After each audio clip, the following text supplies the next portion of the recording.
if you are not going to daily mass ever, after hearing this episode, go to a daily mass in the next week. If you're going, try to go to one more.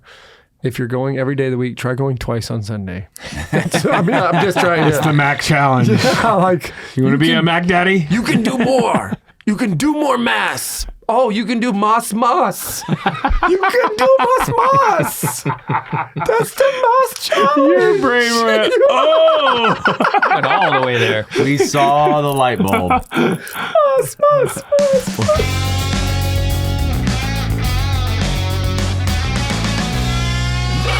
BeatiDudes. Hello, everybody. Welcome back to the BeatiDudes, a podcast for Christian men seeking to grow in holiness, living joyful lives, because that's what the BeatiDudes are about, and we're dudes living the tudes. My name is Paul Kolker, and I am joined, as always, by my co-host, Jeff Schiefelbein. You should be in marketing. Thanks. And Nick Bezner. /sales. Thank you. And we're back for another fun Friday episode. We're going to bring our guest right out. Just bring him in. Bring him out. Ladies and gentlemen. Wait, do you want to warm up the crowd first, Paul? Oh, yeah. Hey, everybody. How are we doing today? Is that what you did for No, Dr. Phil? no. Like, I'm really worried about this. That's why we didn't last. And that's why the show got shut down. It was. I was the hinge. Yeah. Hey, Paul, that's not working for me. Get all the booze out of there. Yeah. Can you tell that hinge it's just too squeaky out there? But was that- okay, but that pretty good? that's pretty good. Yeah. But we're back with Keith Mack. Guess who's back? Mac is back. Mac is back. Yes, welcome back. The return Why, of the thank Mac. Return of the Mac. Knew that was coming. There it is. It's a big deal for you. No, wait. I do have to share a story, though, before we get into this, because we talked about St. Anne's on the Monday episode.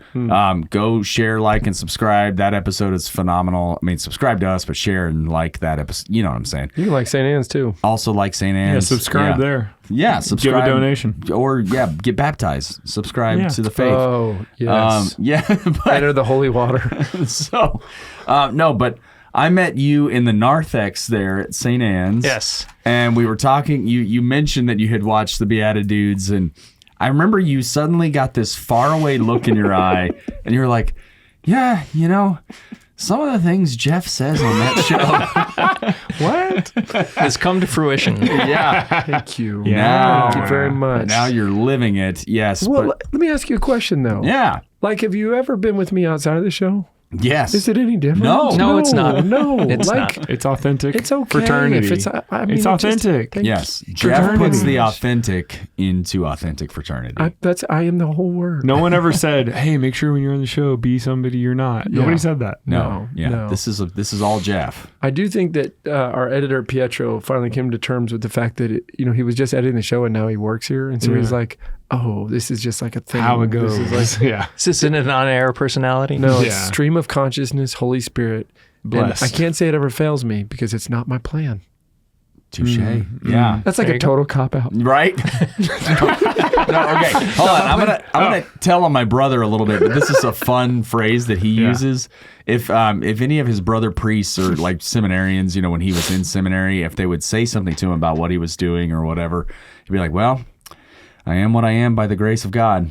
And what are you going to say to that? Yeah, and he quotes scripture to them and is like, "Oh, I am what I am, and I refuse to grow," is what they would throw back at him. But yeah, That's so good. Father Kevin, just looking out for you Father, there. brother. Come on, Father Kevin. Brother, father. Stay focused. Yeah.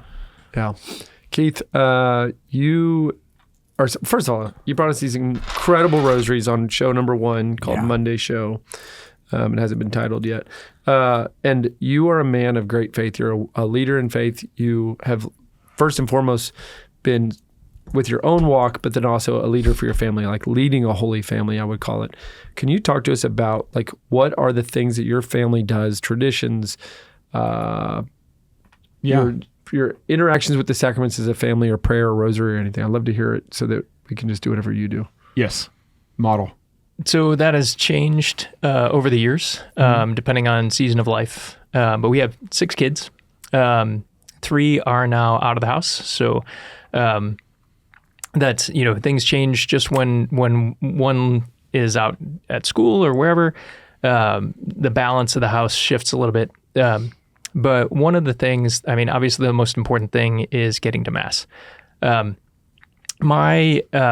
suppose my prayer life really deepened a lot when we were having our first child.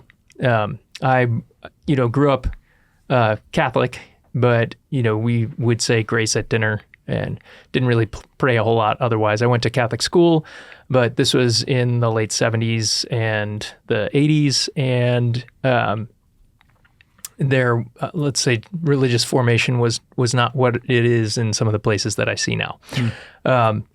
And, the Big Green Catechism was not out until I was junior in college, so it didn't really have a lot of that formation. So it was when my wife and I, when she was pregnant with our first child, that we were really like, all right, we have to be responsible now. We really have to own this if we're going to pass it on. So we really started learning a lot more about our faith. Part of that journey for me was listening to a lot of Catholic Answers podcasts at the time. I had, this is still when there were cassette tapes and CDs of Scott Hahn floating around, listened to a lot of those, and just kind of really getting a lot of that apologetics background. And I think through knowing about it helped me better to know, because, you can know a lot about somebody without really knowing them, but it helped me to get to know Christ a lot better. And we basically just jumped in with both feet and got involved in a lot of different programs in our parish, started having kids. And eventually we were, teaching them about the sacraments and teaching them faith at home, but started teaching other people's kids that too. So Heather taught First Communion classes for a while. I taught confirmation classes. I also taught RCIA at our old parish. And, through the virtue of teaching itself, was able to learn a lot more myself. So, just if you teach something to somebody, it's you have to just kind of jump in and get to know that topic more. I think knowing a lot about the faith at that point, was helping us add that just kind of into daily conversations at home. So it wasn't just prayers over food, but it was just, one of the big things that we like to do is have a family dinner. I grew up sitting around the dinner table with my family, and some of my fondest memories with my brothers and sisters, my mom and dad, just at dinner, some of the best conversations. And that is one of the things that I wanted to make sure that we did. Heather's family did the same, and we're like, hey, we're going to be intentional about incorporating this. Obviously, at some point, high school age, you've got sports and other things where not everybody's going to be around the table at every given time, but we still make that effort to have that regular family dinner. So that's one of those things, and that's where we talk about some of these things. We also homeschool now. That was another benefit of 2020. So we decided, hey, we're homeschooling. The schools have failed us. We're gonna take it on, and that has led to a lot more intentional. What exactly are we going to do outside of parish programs on how we're going to have these discussions about the catechism, about the sacraments, just about, what do we pray about in daily life? When we pray a family rosary, we ask the kids, who do you want to pray for? What are your intentions for this? We start off, my intentions are this, what does anybody else have for intentions? So we're all praying for each other and each other's intentions.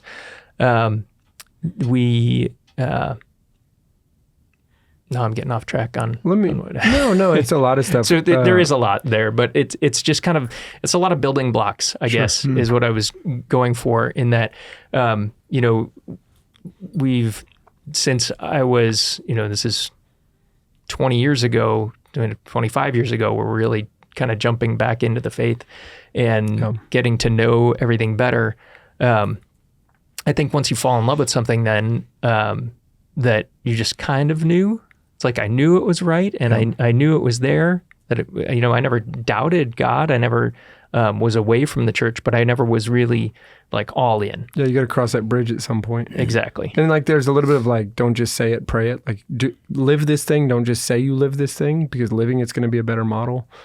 I just did that men's summit in Allentown, Pennsylvania this past weekend of time of filming. And I issued like a prayer challenge in the middle of all this, like very practical ways to be a man of Christ. And this guy walked up to me and goes, man, that one was really hard for me. I'm really going to take that on. I think I'm going to give it a shot. And I just handed him my business card and go, well, here's your second challenge. You have to follow up with me and let me know how it goes. And he was like, nice. Oh, man. I was like, why did I talk to you, speaker? Nice. Yeah. Yeah, and it's very much that I'll pray for you, but instead, let's pray right now. Yep. I found that when we were, kind of coming into the faith more, I know a lot of rote prayers and everything, but wasn't really comfortable with praying out loud. It's like, well, you just got to do it. And I have, so many good Protestant friends who were very good at that. Very good. But didn't have, the rote prayers are good too. There's a reason the Lord taught us to pray the Lord's Prayer, right? And not that they didn't know that, but it's that's something that we do corporately. So when we worship together and we're saying the same words and we're doing the same things, that is all offered together. But being able to do that kind of extemporaneous prayer was something that I wasn't good at, but forced myself to learn, and now force other Catholics to learn too, because I think around St. Anne there are more people that are better about it, but there are some who aren't, who are just okay, I'll pray about that, and they'll start into a Hail Mary. It's like, well, we can actually just kind of chat with God first, and I don't have any problem with that. Sure. I think saying the Hail Mary is fantastic, but let's actually say why. You're like the lay version of Father Edwin, because he's got this great blend of like traditional, orthodox, reverent meets charismatic, say yes, let's go. And I think you do that too. Can you talk a little bit about your mass attendance? You go into daily mass these days? Yes. First of all, Father Edwin does have arms like a viper as well. So it's like a couple of vipers.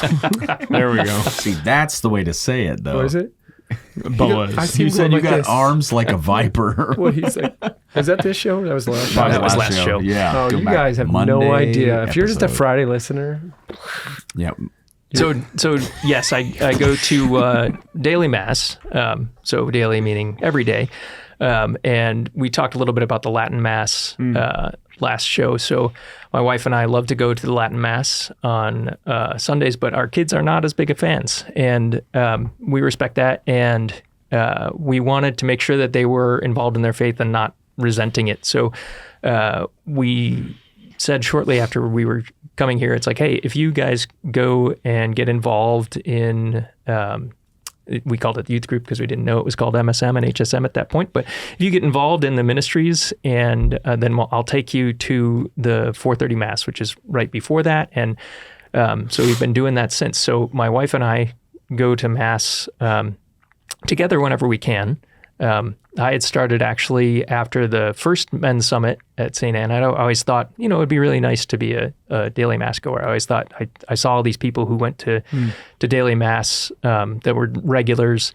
I was like, I'd like to be that guy, but it was always, there was a 9:00 a.m. daily mass. It's like I'm just not making that, So it wasn't convenient or really possible with my workday.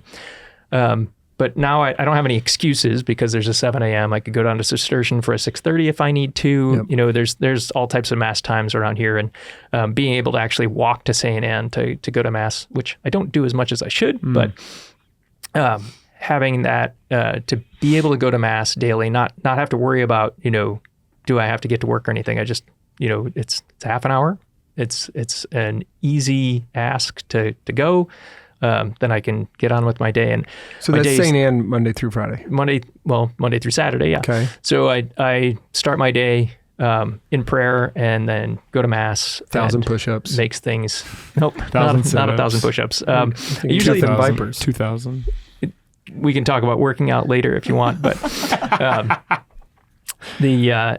on Sundays we'll go. My wife and I will go in the morning to the Latin Mass, and then we'll take the kids in the evening. So I'll go every day and twice on Sunday. Paul's written a song about how often you go to Mass. 8 days a week. I love Jesus. God. Yeah. Same direction. Yeah, and then he wrote a rap about it too. I did. It was just the beat. Yeah. It's very like it's I like to to be do beatbox. experienced. That's as far as I got. Sorry, I didn't write the whole thing. And by the whole thing, I mean any of the lyrics.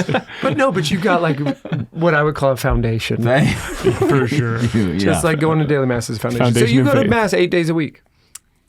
I mean, 8 times in a week. Eight times a week, That's yes. funny. 8 days a week is funny. It's not 8 it's days not a week. real. It's a Beatles song. Thank Yeah. you. It's the name of this episode. So I don't know what that was. That was so Pietro like knows. no, yeah, it's also like when you say the name of a movie in the movie and then you stare at the camera. Oh, okay. Yeah, it was just a moment. Oh, you were, fourth walling. Yeah. Yes. Yeah. I also gave out 3D glasses to people so they could see this shirt better. Wow. Now here's a very serious question. Do you ever miss? If I'm traveling, Yeah. I'll just if there's not a Mass that's available to go to, and usually I'm early and late when I'm traveling, so often I'll miss then, but not if I'm home. So we'll go, and my day starts with Liturgy of the Hours. I'll pray morning prayer every morning, and I find that really helps set the tone. Not just going to Mass, but also kind of that universal prayer of the church. Yeah. That is something that everybody can do, but just like a priest does not have to say Mass every day, they do have to pray the Liturgy of the Hours. So you're praying that prayer of the church along with all of those priests and religious and everybody else who prays that regularly. And, not that I don't have time for mental prayer, because I do make time for that, but I find the comfort in the Psalms and in going through the Liturgy of the Hours. Yeah. Do you do all the hours or just the morning? No, I'll do morning and I'll do Compline, so night prayer as well. But sometimes I'll go through the office of readings as well, especially if it's a particular saint that I'm interested in. Yep. But those are the ones that I'm religious about. And then often in Lent or Exodus, I'll say, all right, now I'm going to pray Vespers as well, just to add something else in there. Step it up. Yeah. I got to be honest, I miss going to daily Mass. Like when I had very, very little kids and so there was nothing to wake up to have to take care of. It was Cistercian at 6:30 and it was like being in a whole different like swim lane of my brain and my connection to God. And not that I couldn't pull off more daily Masses than I do. Sure. But you wake up in the morning, it's like I'm just launching aircraft. I'm launching planes off that aircraft carrier. Well, my youngest is the same age as your oldest, so We're in a different, Different life stage. Yep. yeah. And that's the other thing about moving here is the kids were old enough that we can leave them home by themselves Yeah. and go to Mass for half an hour. It's not that big of a deal. My kids were born with my thought pattern. So just try putting up with that one. Like That's they- tough. They don't care about much stuff. Except for the things that they care about. Thank you. Yes. Yeah. And then that They matters. Charge boldly ahead. I'm impressed at the moms who bring their young children to daily It's Mass. Though that amazing. it's I agree. It's a great witness, and it's I never mind hearing Yeah. baby noises, little kid noises in Mass. It's always a sign of a healthy church. But I'm always impressed that they will make the time, because we don't. Yeah. Our kids are like, oh, I want to sleep in, or we'll try and get them to Mass, Yeah. more than just once a week. But they they're not going to be coming regularly. They out on their own volition anyway. Yeah. So This is like a Keith Mack challenge that our guest has issued to all of you through our mouths, that if you are not going to daily Mass ever, after hearing this episode, go to a daily Mass in the Yeah. next week. If you're going, try to go to one more. If you're going every day of the week, try going twice on Sunday. So, I'm just trying It's the Mac challenge. like You want to be a Mac daddy? you can do more. You can do more Mass. Oh, you can do mas mas. You can do mas mas. That's the mas challenge. Your brain went, oh! Went all the way there. We saw the light bulb. Mas mas mas.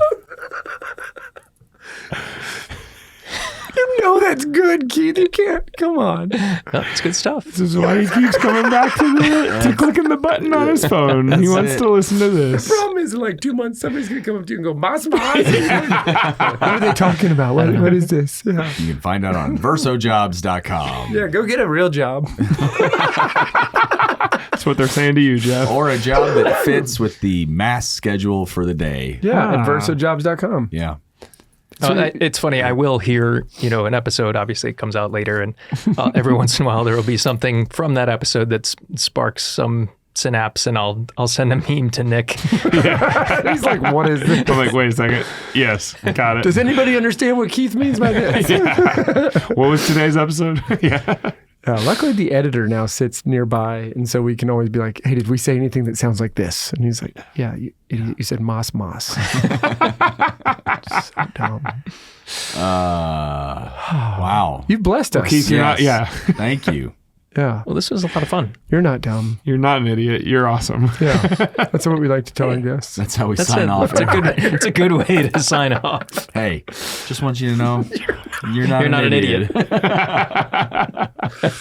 Oh, this is actually, I probably should say this. When we did our sponsorship with Tiny Saints show and the Kickstarter, which is now done by the time this episode goes, we did that. I made a promise in our agreement with Tiny Saints and with Coronation Media that Bill Phillips would move into my top 100 friends. And so this is just official. I'm just making it official. Bill, Congrats, congratulations. Bill Phillips. Bill Phillips. Yes, Bill Phillips. You, Easy for you to say. You're in the top 100. You always were 99. Yeah, you're up there. You're in there. I mean, in there. So Climbing the ranks. Very important for this. All right. And then do you have a favorite psalm? That's my next final question. My next final. That's like I wanted to put somebody. If somebody asked me that, I'd be like, oh, Psalm 23. Like, Well, I enjoy Psalm 95. That is the invitatory psalm. But I think Psalm 91 is probably my favorite. Go on. So you were mentioning eagle's wings earlier, and that's where that song is not what I'm going for, but it's Sure. That's the psalm that song is based upon. Yeah. And I really just enjoy the imagery of God surrounding us and protecting us that is presented in that psalm. Yeah. It's funny because when I started praying the hours, I did not enjoy the psalms at all. I've never been one for poetry, and it took kind of like gutting through them for a good year to get to the point where I appreciated them more. But if you were like that, if you don't really enjoy the psalms, just give them a chance. Just sit with them for a while.